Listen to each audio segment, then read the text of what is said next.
नमस्कार, आप देख रहे हैं दिल्ली तक। मैं हूं आपके साथ अनुराधा तंवर। दिल्ली सरकार और उपराज्यपाल के बीच एल्डरमैन पर जो विवाद हुआ था वो सुप्रीम कोर्ट पहुंच गया था और 24 अप्रैल को सुप्रीम कोर्ट में एल्डरमैन मामले में सुनवाई हुई। तो सुप्रीम कोर्ट में इस मामले में क्या कुछ हुआ वो आपको ग्राफिक्स के जरिए समझाते हैं। सबसे पहले 24 अप्रैल को सुप्रीम कोर्ट में दिल्ली नगर निगम में एलजी द्वारा एल्डरमैन की नियुक्ति के खिलाफ दिल्ली सरकार की चुनौती वाली याचिका पर सुनवाई हुई।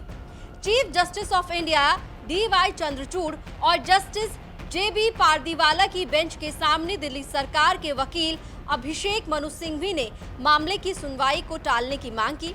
सुप्रीम कोर्ट ने अब मामले की अगली सुनवाई 2 मई को तय की है, लेकिन सुनवाई के दौरान दिल्ली सरकार के वकील अभिषेक मनु सिंघवी ने सर्वोच्च न्यायालय में कहा था कि लोकतंत्र का अपमान है, एक पार्टी बहुमत से जीत कर आती है और उसे पलटने की कोशिश हो रही है।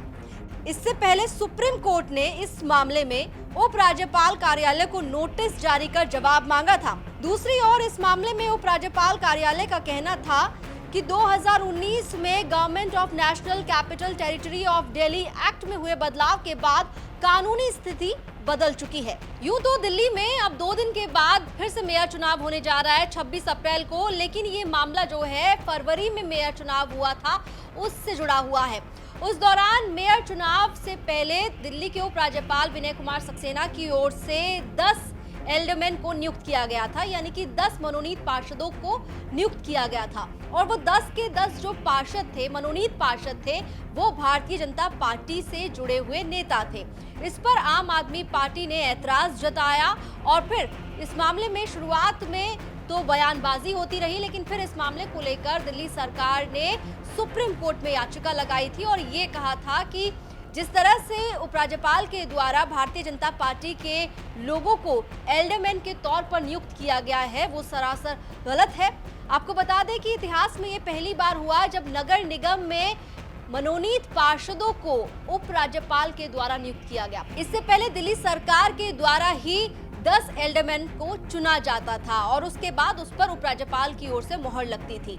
लेकिन अब इस पूरे मामले को लेकर दिल्ली की सरकार जो है उपराज्यपाल के खिलाफ सुप्रीम कोर्ट चली गई और सुप्रीम कोर्ट में इस मामले की सुनवाई हुई। सीधे तौर पर दिल्ली सरकार के वकील अभिषेक मनु सिंघवी ने कोर्ट में कहा कि एक पार्टी जो है वो जीत कर आती है निगम चुनाव में, लेकिन लोकतंत्र का अपमान किया जा रहा है।